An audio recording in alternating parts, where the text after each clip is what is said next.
I'm Beth Miller, Labour's parliamentary candidate for Corbyn in East Northamptonshire. I am really... Thank you.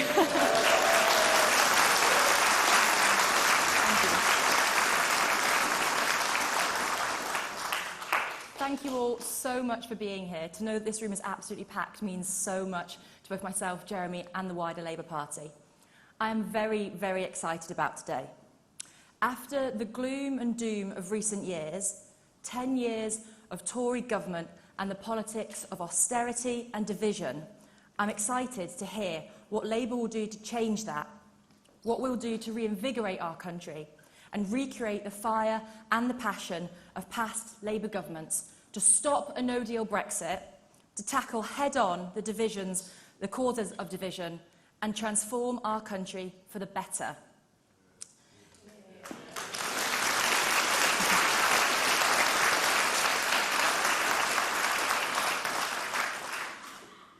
Ideas and a positive outlook are where it all begins, and we have bags full of that here. That is the story of Corbyn and its incredible regeneration. Thanks to the last Labour government, a Labour council and a Labour MP, it's gone from crappy town to the fastest growing borough outside of London. That took political will and vision. And I know that Jeremy came here today on the train from London to the train station that was delivered by that last Labour government.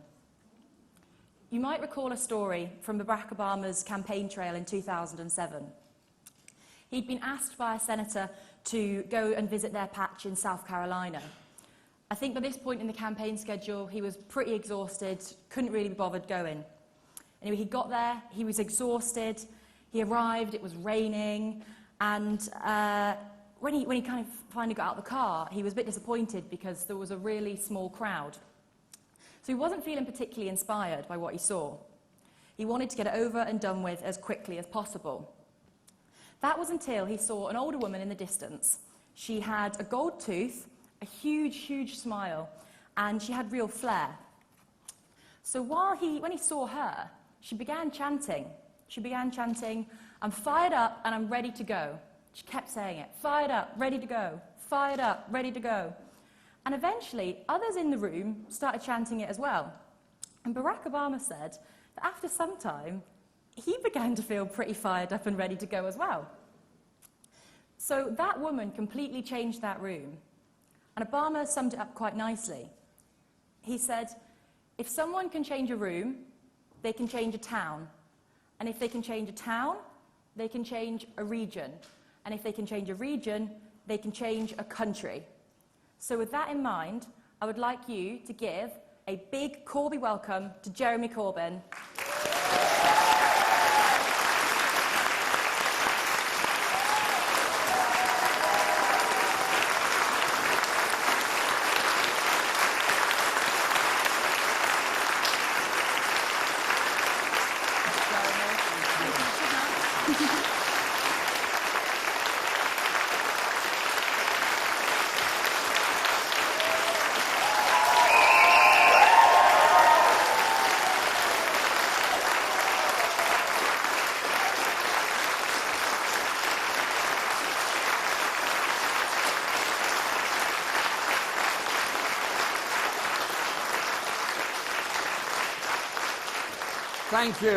Thank you all for being here this morning, and thank you, Beth, for that introduction, because you are a very powerful voice for the people of Corbyn, and we need your voice in Parliament to represent the people of Corbyn, and that is going to happen.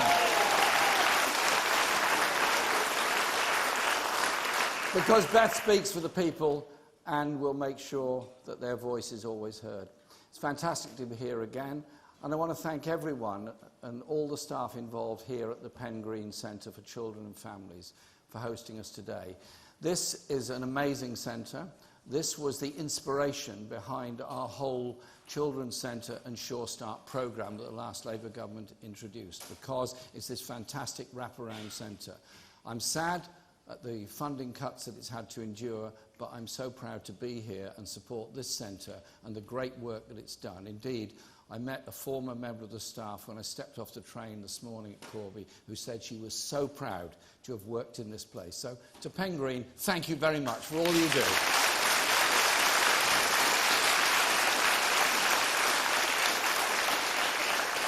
And as I came in this morning, somebody gave me a card. Carolyn McGrath, you're most welcome to our meeting here today. You described your journey in life of growing up in extreme poverty in Glasgow and the hopelessness and the depression that you suffered as a result of all the problems that you suffered during your childhood and life.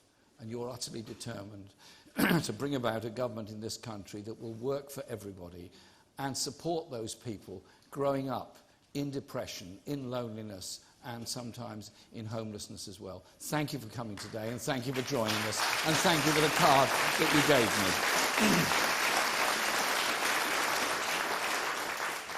I'm sure I don't need to convince anyone here, but as we look towards the return of Parliament in September, this country is heading into a political and constitutional storm. It's the Conservative Party's failure on Brexit and its lurch to the hard right that has provoked the crisis our country faces this autumn.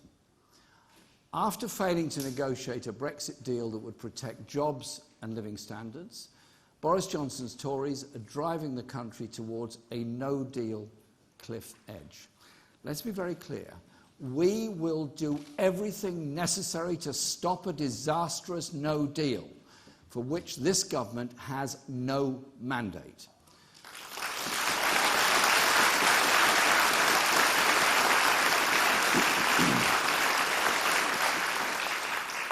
The government wants to use no deal to create a tax haven for the super rich on the shores of Europe and sign a sweetheart trade deal with Donald Trump. Not so much a no-deal Brexit, more a Trump deal Brexit.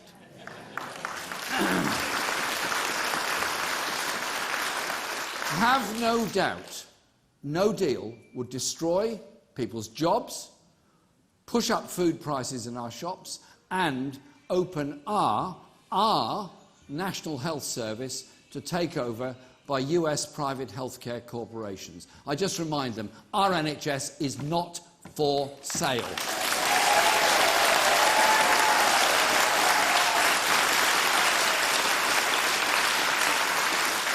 But that seems to be a price that Boris Johnson is willing to pay, because it won't be him or the wealthy people that run the Tory party paying for it. It will be you. It will be us. It will be our people. Labour will do everything we can to protect people's livelihoods. We will work together with MPs from across Parliament to pull our country back from the brink. And I will bring a vote of no confidence in the government. And if we're successful, would seek to form a time-limited caretaker administration to avert no deal and call an immediate general election so that people can decide our country's future.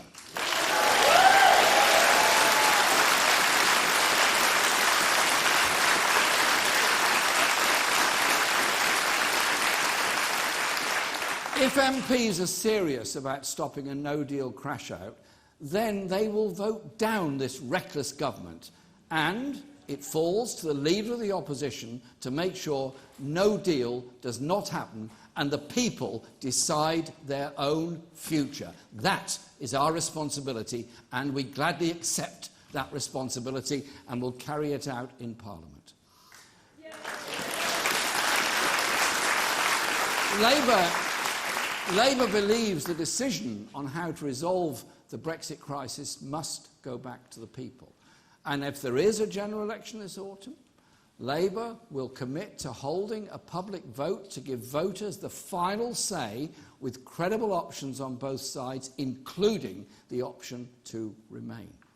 3 years of Tory failure on Brexit have caused opinions to harden to such a degree that I believe no outcome will now have legitimacy without the people's endorsement.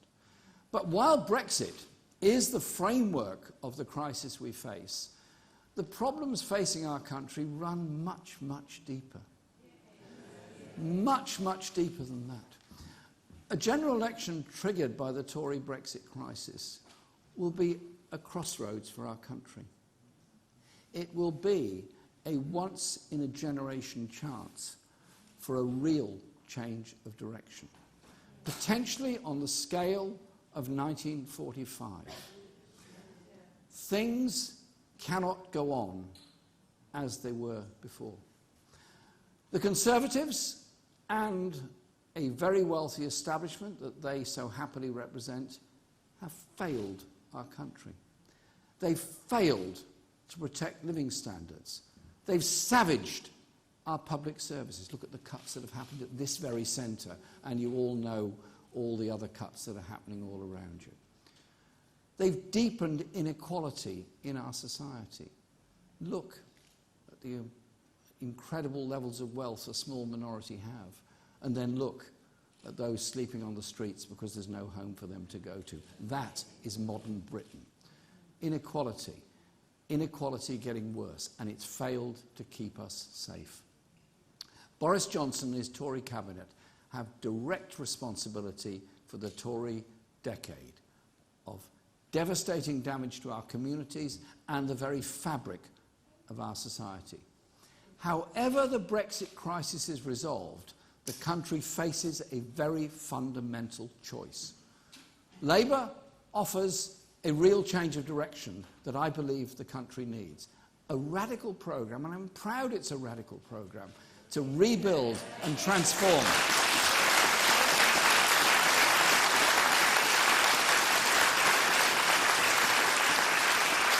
And that radical programme will rebuild and transform communities and public services, to invest in green jobs and high-tech industries of the future, and to take action to tackle inequality and action to tackle the climate crisis that we all face.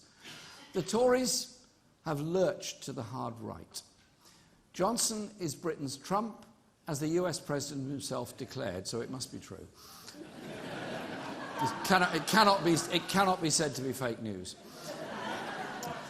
Fake populism and phony outsiders funded by hedge funds and bankers committed to protecting the vested interests of the richest and the elites, whilst at the same time, bizarrely, posing as some kind of anti-establishment movement.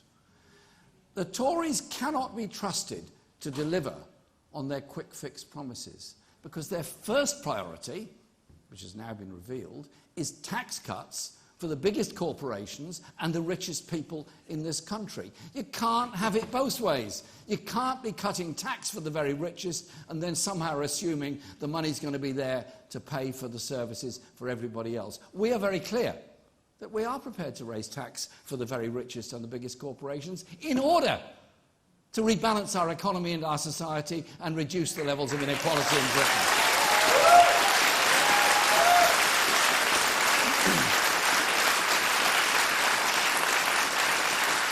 The Tories can't be trusted to deliver for the majority because they will always look after their own. They've got form on this. It goes back a long way. It goes back centuries. Instead of fixing a failed system, they will turbocharge inequalities and insecurities and, of course, with that, climate destruction. Labour can be trusted to deliver the end to austerity, to take on the elites' and vested interests that are holding people back, and to transform our country, as we said in the general election, for the many, not the few. And we can be trusted to take radical steps necessary to protect our environment, provide hope, decent jobs, secure homes, opportunity for every nation and region to build a fairer country that works for all. Our country's been held back for too long by an establishment that the Tories represent. But together, we can take our future in our own hands and tackle the great challenges facing our country alongside Brexit. Inequality and an economy run for the richest, public services that have been stripped back and sold off, and the climate emergency threatening our children's future. Inequality holds us all back. It means the talent of millions of people is squandered. We don't have to be a country of food banks and rough sleepers at one end, while the super rich dodge taxes at the other.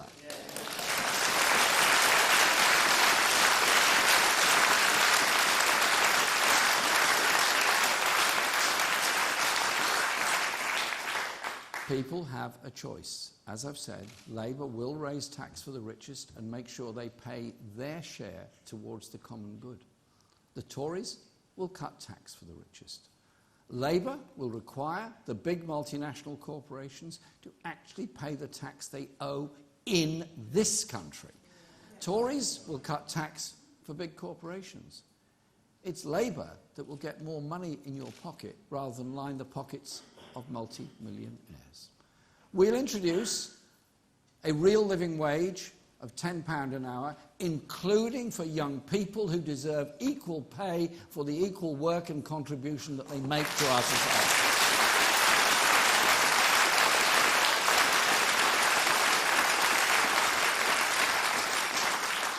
The last time I looked, young people didn't get charged less in cafes and restaurants, didn't pay less in supermarkets, didn't pay less in rent. They have the same needs as older people, so why shouldn't they be paid fairly in order to live decently?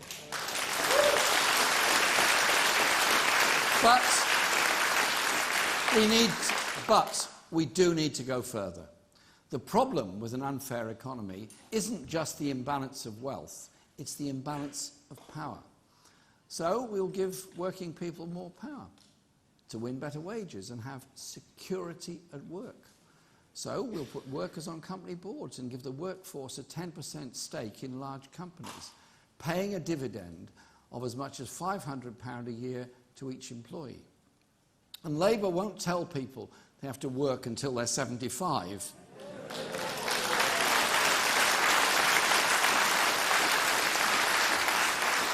Before they get their pension, as Ian Duncan Smith's think tank has suggested. A policy that discriminates against working class people, especially those in manual jobs. And that's from the man who brought us universal credit and a number of other things. We're not having any of that. It's past time that we rewrote the rules of the economy to shift wealth and power from the small elite at the top to the hands of the majority. And that principle of empowering people doesn't just apply to the workforce. That's why we will bring rail, mail, water and the national grid into public ownership.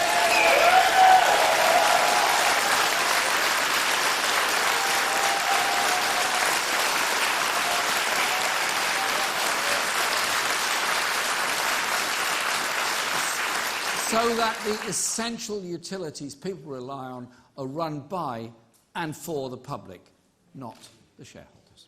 And we'll give tenants more power and security, including controlling rents, so dodgy landlords can't rip them off. The insecurity of living in the private rented sector must be brought to an end. Many people suffer terrible stress because they don't know how long they'll be able to remain in the flat or house that they're renting. And when we talk about inequality, we aren't only talking about economics. We need a government that's seriously committed to tackling the entrenched inequalities faced by women and minority ethnic communities as well. And we will do that to end the gender pay gap and end the discrimination that too often exists where wages and jobs are concerned. The coming general election, I don't know when it's going to be, so don't ask me the date, but we're ready for it. The coming general election will be make or break for our public services. The new Prime Minister has been making some pre-election spending pledges over the past few weeks, which actually shows that Labour has won the argument that austerity damages our country and it was always a political choice. But it really does insult the intelligence of everyone to expect them to be grateful for a bit of extra money here and there with no confidence that it will actually be delivered or where it's coming from, when it's Boris Johnson and the Tories who ran our public services into the ground in the first place.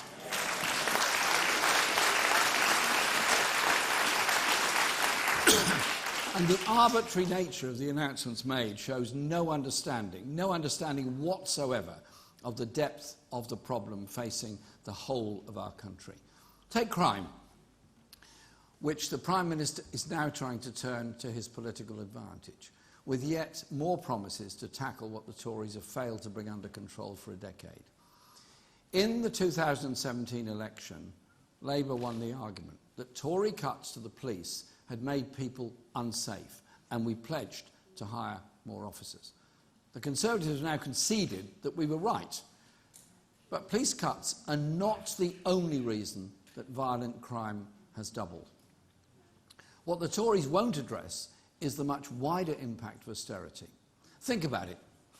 The closed youth services around the country, under-resourced mental health care facilities, and the lack of funding for community mentoring. We take youth services very, very seriously indeed. They're the place that young people can go for their imagination, their recreation, their support, and get help when they need it, but also have time with friends and so on. It's part of growing up. It's part of being a community. But for too many young people all around the country, what do they see? A boarded-up youth centre, or in some cases, it's been sold off to somebody else. What message is that to the generation of 2019? That they grew up in an under-resourced, underfunded park where there was no youth service, no youth workers and no facilities for them at all. What message is that? I take these things so seriously that we will make it compulsory for local government to deliver a youth service in the future.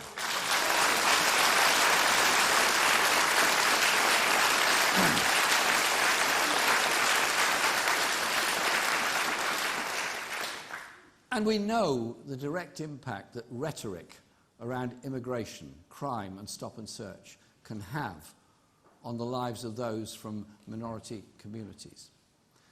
So Labour will rebuild our public services because we understand they are the glue that binds a society together. We'll restore pride in our National Health Service by funding it properly and end the sell-offs and privatisation that have come from the Tory and Lib Dem-inspired Health and Social Care Act.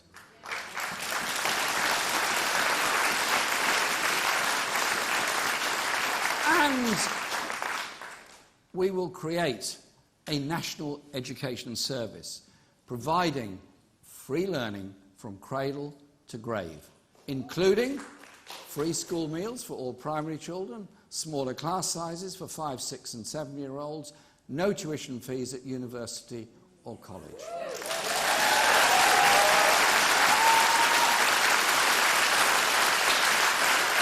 And equal levels of support for those pursuing vocational education as well. They're equally important. Academic and vocational are equally valuable to our society. So who can the public trust to rebuild our services after a decade of Conservative austerity? Labour or the Tories? I leave that question to you. And on the issue that poses the greatest threat to our common future, the climate crisis, it's us, it's Labour that's shown real leadership.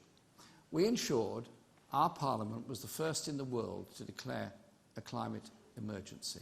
I moved that motion on May the 1st to Parliament, and it was carried unopposed because the Tories didn't dare oppose it. But the declaration is obviously important. That's the first step. But that must be followed by radical and decisive action that can really only be delivered by a Labour government. It certainly won't come from the Tories, the party that scrapped the Swansea Bay tidal lagoon, effectively killed off onshore wind power projects, and is forcing fracking on local communities who oppose it. We have to turn the climate crisis into an opportunity to rebuild industry in this country with a green industrial revolution. And that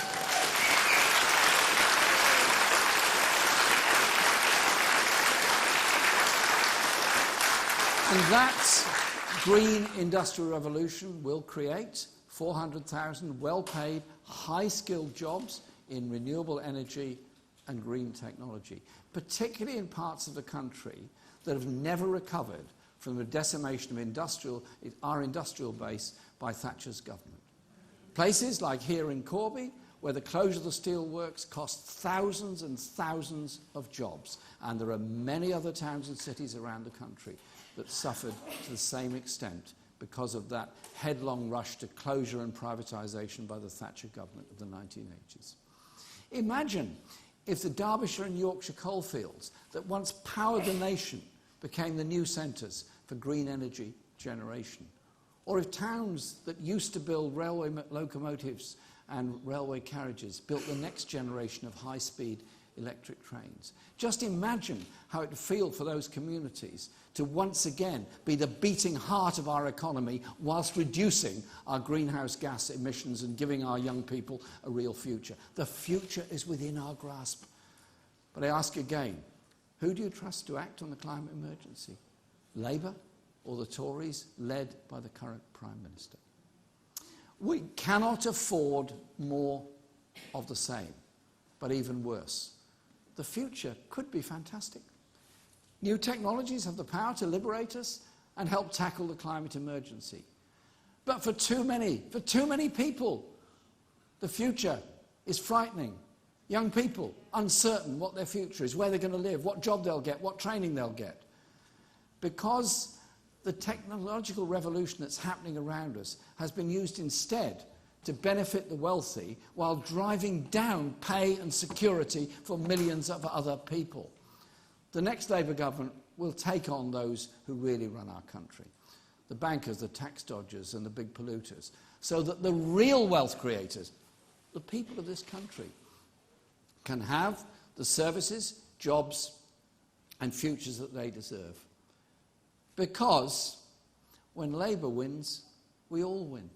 The nurse wins, the pensioner wins, the student wins, the office worker wins, the engineer wins. We all win. The chaos and dislocation of a no-deal Brexit is real, very real and threatening, as the government's leaked Operation Yellowhammer dossier makes clear. It makes it very clear, crystal clear, how bad things will get if there's a no-deal exit on the 31st of October. That's why we will do everything we can to stop it. Then, after years of elite-driven austerity and neglect, we'll recharge our politics with a massive injection of democracy. Democracy brings health, brings justice, brings hope.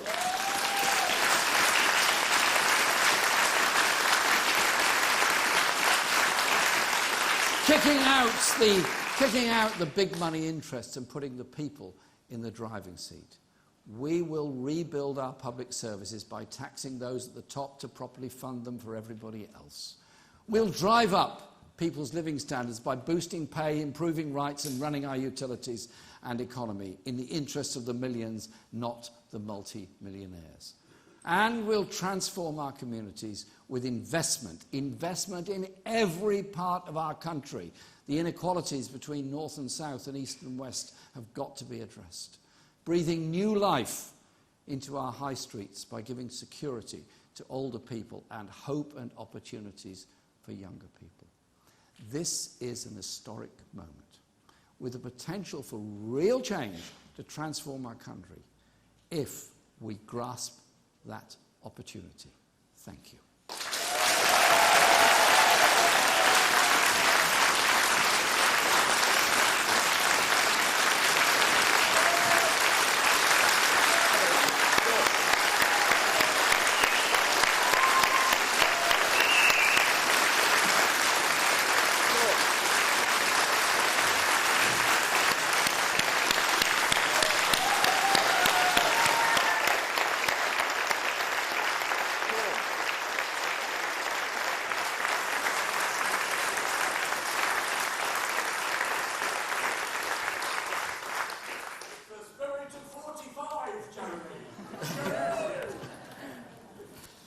I wasn't even born then.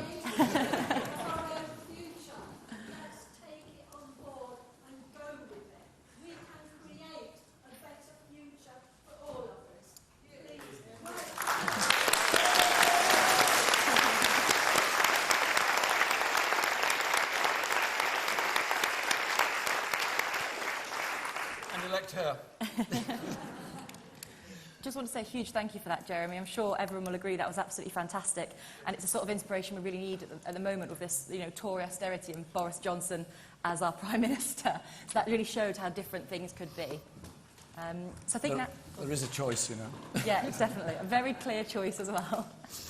So I think now we're going to move to questions, I think firstly from the press, and then we'll move and take some from members. So if we take them in threes, yep. Thanks very much. Andy Bell, 5 News. Hello, Andy. Hi then. Mr Corbyn, you say you're ready to do anything in your power to stop a no-deal Brexit. Would that include potentially stepping aside as leader of that caretaker government?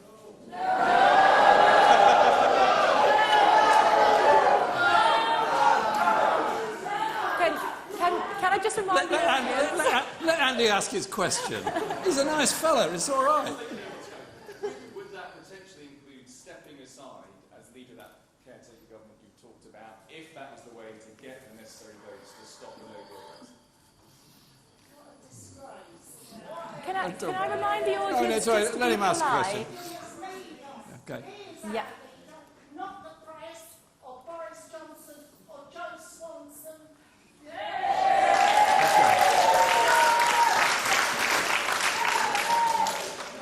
you very much, Mr Corbyn. Ben Wright from the BBC. Given what you've said about the Brexit crisis, do you think that Parliament should now be recalled immediately? A quick second one. It's clear that you do not have the cross-party support in Parliament to be a caretaker Prime Minister. So would Labour back somebody who can? And Let Ben ask his question, please. Rowena? So, Ben, are you done? Yes. Yeah, okay. Rowena? Rowena Mason from The Guardian. If you have a second referendum as your policy going into a general election, is it possible that the Labour Party itself could take a neutral position and allow members of the shadow cabinet and party officials and MPs to campaign on either side of that, either for a Labour-supported Brexit deal or to remain? Thank you. And then we'll do a next set of three in a few minutes. Okay, thanks for your questions. Andy, yes, we will do everything to stop a no-deal Brexit. I am the leader of the opposition, the leader of the Labour Party. All the constitutional precedents are, when a government collapses, it's the leader of the opposition that takes over. There seems to be an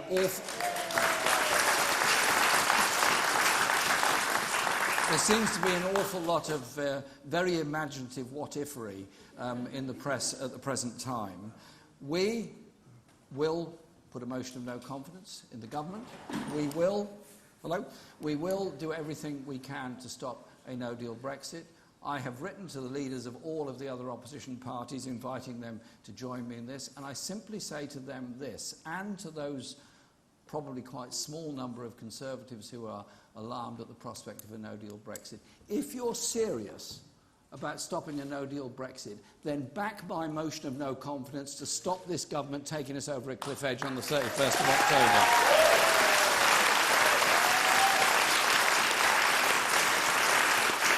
And Ben, thanks for your question. I mean, I think there is support for preventing this country going into a no-deal Brexit, as the response to the Yellowhammer document that was leaked yesterday indicates. Do we support the recall of Parliament? Yes, indeed. I've made that very clear. We do support the recall of Parliament in order to prevent the Prime Minister having some kind of manoeuvre to take us out on the 31st of October without any further discussion in Parliament. I've made that absolutely clear. And the reply I gave to Andy is quite simply this. I say to all those that want to prevent no deal, get on board with us to make sure it doesn't happen. We've also made it clear that in a general election, we'll put forward the opportunity for the people of this country to have the final say. This isn't a rerun of 2016. This is simply saying that the people of this country should make the final decision. If it's no deal versus Remain, then obviously John McDonnell and others have made it very clear we'd support Remain. If there is an opportunity for some other option to be put, then that would be put. I want to bring people together, all I've been trying to do ever since the referendum is to say there has to be an understanding of why particular communities around the country voted leave, because they'd seen no investment, they'd seen no jobs, they'd seen no improvement in their livelihoods or living standards for a very long time, and they felt very, very angry. What we offer is to transform our society and our economy. And I'm utterly convinced that the no-deal Brexit that Boris Johnson is proposing is actually straight into the hands of Donald Trump and the kind of economy that he will put forward. So Labour will make sure that people have the final say and the final choice. I want us to be a prosperous, inclusive, outward-looking society. I do not believe becoming a trade envoy for Donald Trump and everything that he puts forward will do anything other than damage the living standards of people in this country, damage our public services, and ultimately be actually very damaging to our economic opportunities as a whole. In case Boris Johnson hasn't noticed it, Donald Trump does follow very closely an America First policy. He has done nothing to promote goodwill, support or good trade with any other country. It's all about America First. I don't want to go down that road. I want us to have serious trading relationships with Europe, which is after all our biggest market. But above all, I want the opportunity for a Labour government to transform the life chances and livelihoods of people all across this country.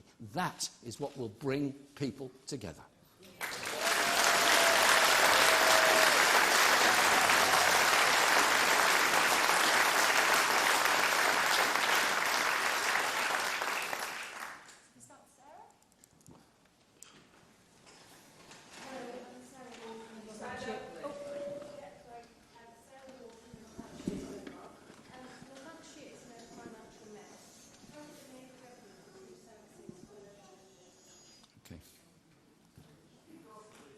Thank you. Mr Corbyn, Angus Walker, ITV News. I just wonder, many in your own party don't see you as a person to lead a government of national unity.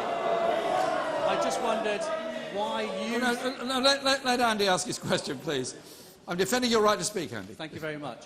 Why do you think that many people within your own party don't see you as the person to lead a government of national unity to block no deal?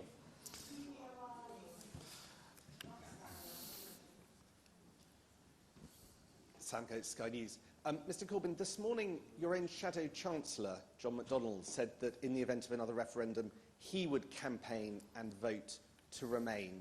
Do you agree with him 100% on that? And if you don't, do you understand why many of the people, particularly from other parties, who you're asking to back you in a vote of no confidence, but want the same as Mr McDonnell, might be having second thoughts? Right, thanks for your questions. First of all, Sarah, thanks for your question.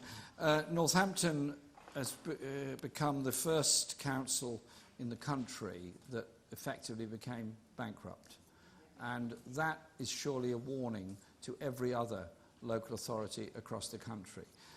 Those councils that have worked very hard to try to manage the cuts that have been imposed on them by the government have often been very creative and very imaginative and managed to struggle to keep services together.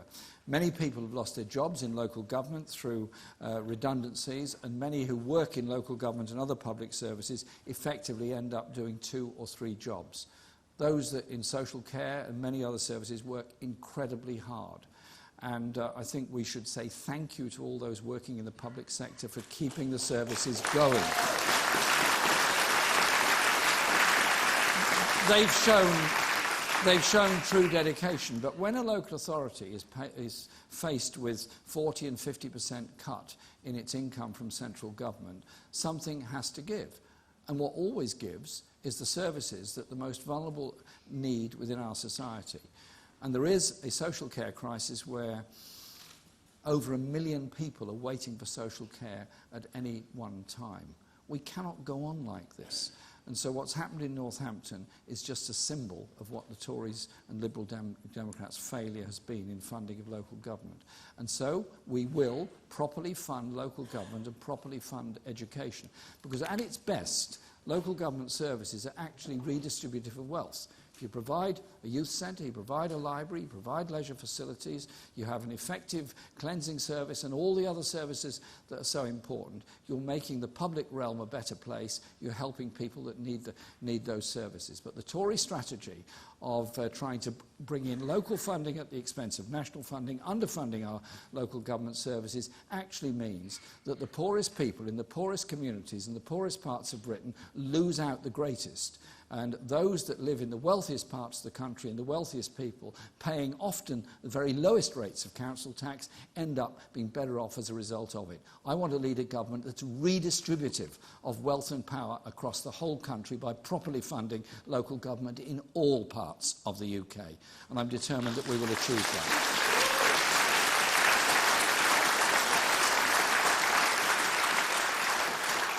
The point you make about people in the Labour Party and myself, all I'd say is this. Our party is a very big party. It's a democratic party.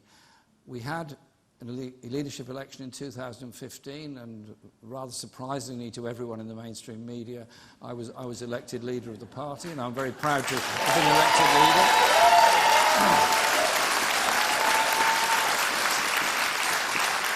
And I was elected leader again a year later, and I'm very, very proud to lead this party. Very proud to lead this party in the direction we're going, of opposing austerity, of ending inequality, of redistributing wealth and power in our society. And I'm very sure that everyone in the Labour Party wants to see every Labour MP and every opposition party leader and party members and those dissident Tories join me in the lobby on a motion of no confidence against this government to stop a no-deal Brexit. And I invite them to get on board and do it.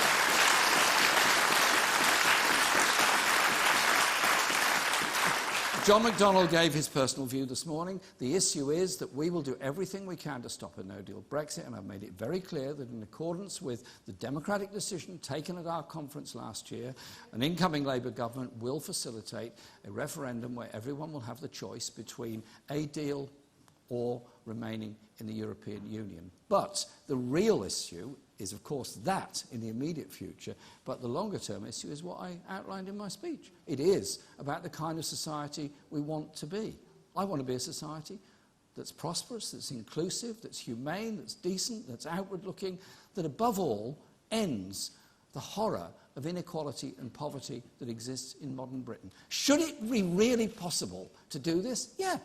Is it right that children go to school hungry? Is it right head teachers have to raise money in order to keep the school going? Is it right the stress that housing officers and others are put under when they have to say no to everybody that turns up wanting a place to live because there are none being built? Or can we instead invest in the future, invest in education, invest in good quality jobs, and reduce the grotesque levels of inequality in our society? I want to be proud to lead a Labour government that achieves those things.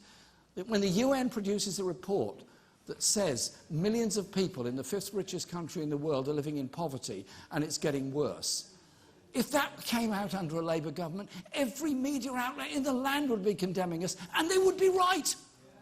Where's the voice against the Tories for doing that?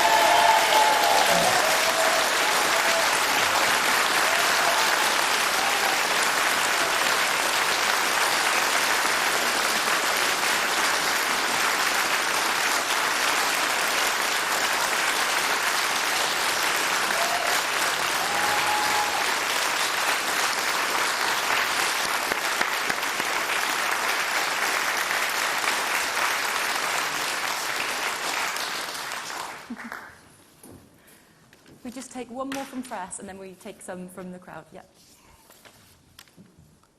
Hi, Jeremy. Mikey from the Mirror.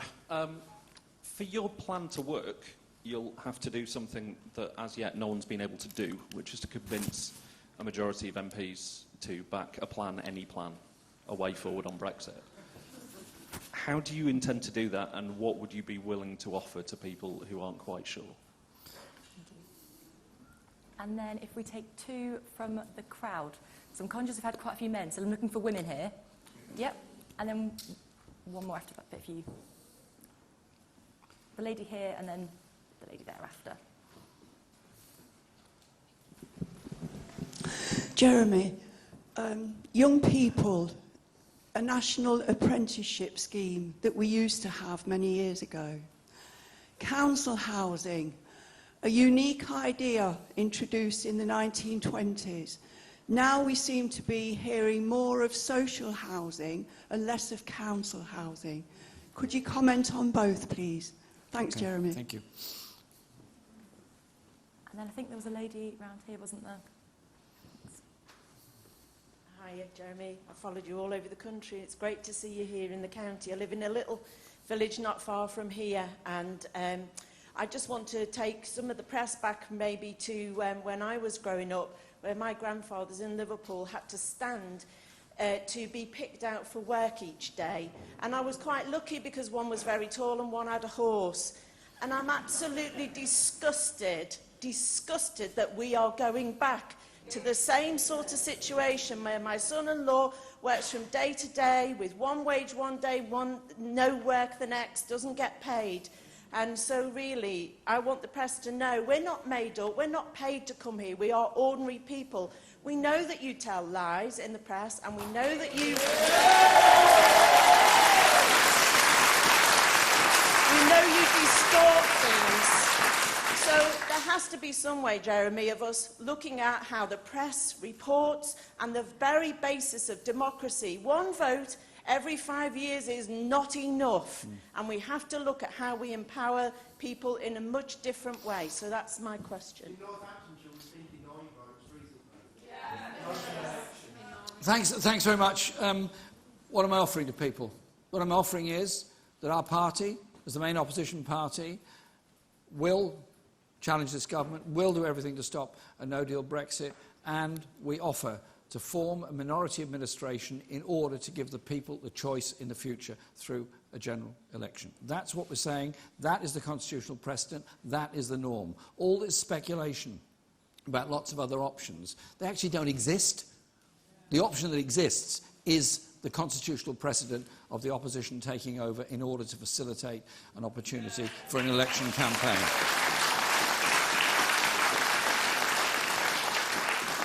On the other two questions that were raised about young people and apprenticeships and housing, thanks very much for your question. First of all, young people, I think, get a very bad press and get a really hard time in many ways. Go to college, go to university, end up with £50,000 worth of debt and no guarantee of a job at the end of it. Some cases, apprenticeships are absolutely brilliant and superb. Sometimes they're not. But our education system is, in my view, overstreamed and over-competitive, and too many young people have been excluded from school that then end up in all kinds of difficulties and underachieve in the rest of life. And that is because many schools are underfunded, teaching assistants no longer there, the support services are no longer there, and the after-school activities that my generation knew of all the time often simply don't exist because the teachers don't have the time and there's no extra resources available for doing it. We're shortchanging a whole generation, which is why we want to properly fund education and why I'm determined that we'll also have a pupil arts premium to ensure that all young people get the chance to learn music, theatre, dance and their imagination, which actually helps them in lots of other ways in university. And so the National Education Service will be tasked with ensuring proper funding of our education system, but will also be tasked with ensuring that the apprenticeship system works effectively, that apprentices are properly paid and not exploited, and that it leads to good quality qualifications. And that we look again at the way much of our teaching is done in schools, so those functional motor skills of young people are also developed in school. Because clearly, if you're going to be an engineer, you need to know how things work. It's best to start very, very young with all of that, so we all understand the importance of science and technology as well as creativity within our lives. And our National Education Service, I want to be the great legacy of the next Labour government in the same way the NHS was the legacy of the 1945 to 51 Labour government. On the point you raised about housing, thank you for raising that. I represent an inner city constituency where probably more than a third of the people I represent live in the private rented sector with all the insecurities that go with it. A minority, it's probably less than 30%, own their own property. And property prices have gone up so much that hardly anyone living locally could ever aspire to buy their own. So the only options are either private rented or something that the council could provide. And I've made it very clear that it's council housing that I want to develop, and we want to build 500,000 council houses and recognise that the Margaret Thatcher-inspired right to buy has actually led to an explosion in the private rented sector in former council properties. And so you have this sort of absurd situations where people in my own constituency come and see me. Flat A, they're paying maybe, say, 120, £130 a week in rent to the council. Flat B is in the private rented sector. They're paying £400 or £500 a week in rent to that. And believe me, in London, those are the kind of rents that are charged. The principle is simply wrong. We have to invest in council housing of good quality, and it also ensure that those living in the private rented sector do have security of tenure, do have energy efficient properties, because that is actually very, very important as well, and that we will legislate to achieve all of that. The points, the last question was about your family growing up in Liverpool and the appalling ways in which the docks recruited people to work, where the potential dock workers would line up outside the docks every morning and be selected for work. Quelle surprise, those that were known to be active in the union were never selected to work.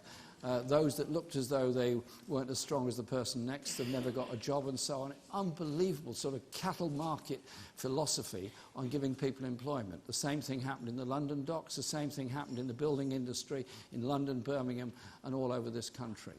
And after campaigns by unions and many others, we got the National Dock Labour Scheme, we got better employment practices through Labour government's legislation over many decades. Much of that has now been wiped away. And the 0 hours contract are really the same thing in a different format, where you get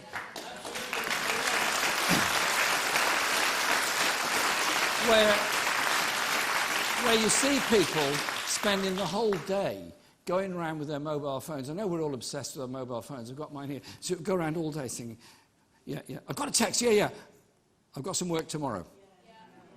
Oh, Christ, I haven't got any work tomorrow. Is that right? Is that the right way of treating people? And so we will legislate to end 0 hours contracts and ensure there will be a base of employment. But it's also about other rights at work. It's also about other rights at work as well as the right to join a trade union. And so we will establish an employment ministry under the Labour government, and that employment ministry will be tasked with repealing the Trade Union Act, ensuring rights at work, ensuring training and all the other opportunities that go with it. And the last point you make about the media, I'm actually a member of Unison, but I'm also a member of the National Union of Journalists, because I do believe that a free press is an essential in a modern society. I do have huge respect for very brave journalists all over the world who've laid down their lives in order that people might know about corruption, about violence, about all the horrors that have happened in many societies around the world. And so I think it is important that we remember that. But we also want to make sure that everyone has access to the media. We want to make sure there is a right of reply of what goes on within the media, and that they are undertaking balanced reporting, as they're forced to do during an election campaign. And I set out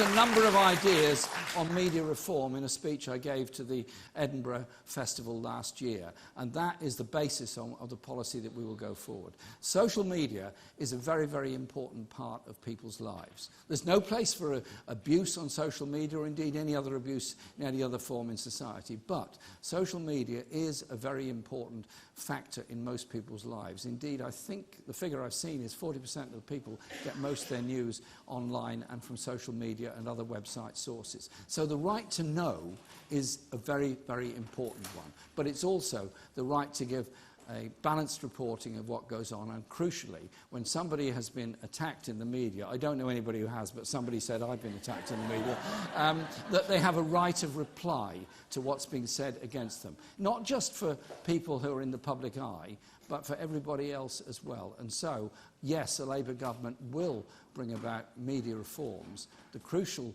aspect being the right of free press and free speech will be absolutely sacrosanct to everything we do. The right to abuse will not be upheld in the future.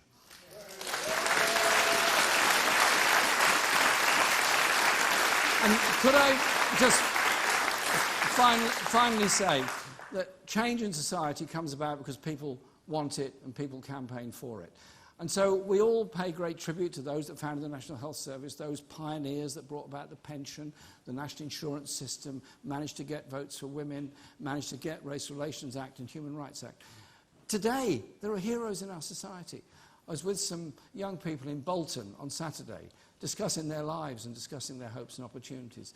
Very inspiring young man who was organising people to work in Deliveroo and other delivery companies to get them in a union, to get them rights at work. It's those people that work day in and day out for the social justice for all of us and the good of all of us. They're the people that are the bedrock of our movement, and they're the people that will bring about the decent society that we all crave. Thank you.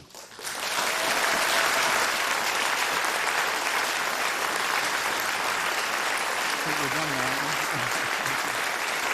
Thanks very much.